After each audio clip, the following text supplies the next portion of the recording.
Mr. President, later today, the Senate will take a vote on whether or not to move to consideration of the National Security Supplemental Bill. And make no mistake, this vote will fail. Not because Republicans oppose supporting our national security interest overseas, but because Democrats are refusing to take seriously the national security crisis here at home.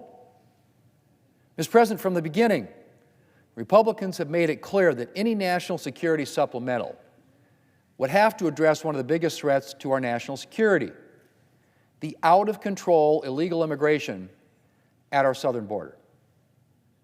And when I say out of control, Mr. President, just look at the numbers. Yesterday, 12,000 people apprehended at our southern border trying to come into our country illegally. Not including the gotaways, not including the unknowns, over 12,000 people, which I think, Mr. President, is an all-time one-day high, most ever in history. And think about that annualized. We're now talking about on the order of 4 million people annually coming across our southern border, being released into the country, coming across illegally. When is this a crisis? This is a crisis. It's a humanitarian crisis, has been that for a long time, but now it is a national security crisis. Because among those 12,000 people are some pretty unsavory characters. There are people who are coming here for a better life, but there are a lot of people, Mr. President, who are being apprehended now at our southern border, some of whom are on the terrorist watch list. This is a crisis that needs to be dealt with, and it seems to be falling on deaf ears at the White House and among my colleagues here, Democrat colleagues in the United States Senate. We have put forward meaningful ideas and solutions about how to deal with this, and yet, crickets. Nobody seems to want to confront what is a major debacle at our southern border.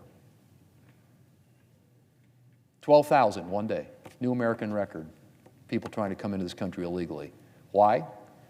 Because this administration doesn't seem to care or want to do anything about stopping or reducing that flow across our southern border. It's a staggering number. And just to put it in perspective, Jay Johnson, who was the Department of Homeland Security Secretary under President Obama, once said that 1,000 a day would overwhelm the system. 1,000 a day.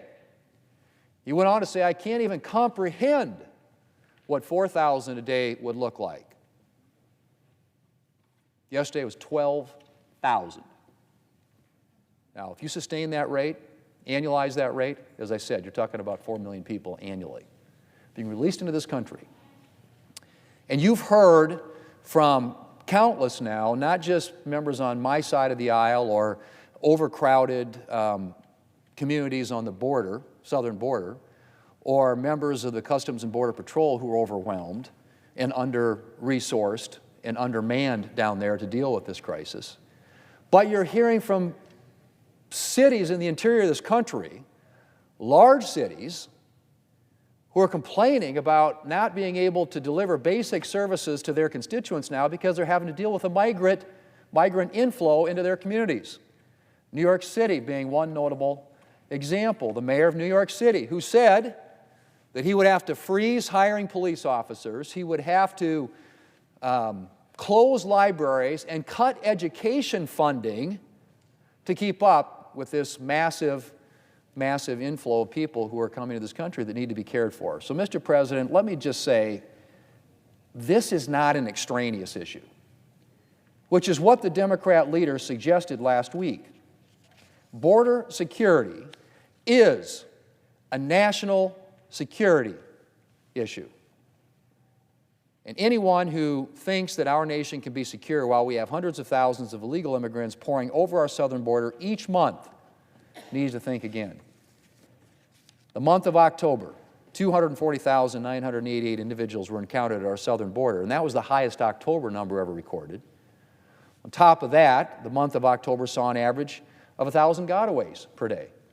Individuals the Border Patrol saw but was unable to comprehend or to apprehend.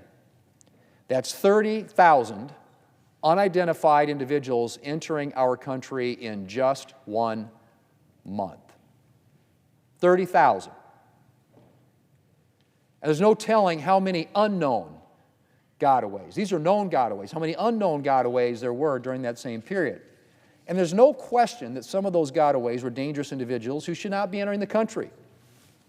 During fiscal year 2023, there were 169 individuals on the terrorist watch list who were apprehended attempting to illegally cross our southern border. That was fiscal year 2023, which ended September 30th. 169 in 1 year. Well, if your numbers continue to ramp up, and you look at the daily numbers we're encountering now, you know that number is going to go up significantly as well. Because why? People have figured out, you want to get to the United States? Come across our southern border. And thousands of what are known as what we call special interest aliens, or those individuals who may pose a threat to the United States, have been apprehended trying to illegally cross our southern border over the past 2 years. Then there have been the criminals who are trying to make their way into the United States, and those range from drug traffickers to child predators. One border reporter noted last month, and I quote, "Border Patrol's Del Rio sector has arrested at least 21 child sex predators crossing illegally since the new fiscal year began on October the 1st, end quote. 21 child sex predators in a single sector of our southern border. And again, Mr. President, all of these numbers I'm mentioning only refer to individuals who've actually been apprehended. With 30,000 unknown individuals entering the United States in October alone, there's no telling how many terrorists, how many criminals, how many other dangerous individuals have made their way into our country without our knowledge. So, Mr. President, I think it's fair to say that the issue of border security is not extraneous, but is in fact fundamental to our national security and something that the Democrat leader ought to realize. Indeed, the fact that New York City, as I mentioned, is currently facing across-the-board cuts to its city services, including a staggering 13.5% cut to its police force as a result of the migrant crisis, should be all the information the Majority Leader needs to realize that our current situation is not sustainable, even without the national security risk posed by unchecked illegal immigration. Now, Mr. President, I support aid to Israel, Taiwan, and Ukraine, and that I believe it is in our national security interest to support these allies. So I want to see us take up this national security supplemental. But national security begins at home. And we can't pass a bill to advance American interests abroad while ignoring the national security crisis at our own border. We owe the American people better than that. And, Mr. President, the Democrat leader needs to understand that Republicans are serious. We've said all along that this national security supplemental must address the national security crisis at our border, and we will continue to hold to that principle. And while we recognize that in a negotiation neither side will get everything it wants, the final border security component of this supplemental must have real teeth. Cosmetic measures are not acceptable. We can't afford anything less than real solutions to our nation's border crisis. Mr. President, 10,000 plus individuals were encountered at our southern border on Sunday, another 10,000 on Monday. It went up to 11,000, and as I said yesterday now, 12,000 in a single day. Things are getting worse, not better. And we have an obligation to do everything we can to get this crisis under control. This administration, as I said, something they've had no interest in doing. So I will vote against moving to the supplemental while it lacks serious border security policy changes, and I hope that today's failed vote will clearly demonstrate to our Democrat colleagues that there will be no national security supplemental without the kind of border security measures that we need to keep our nation secure. Mr. President, I yield the floor.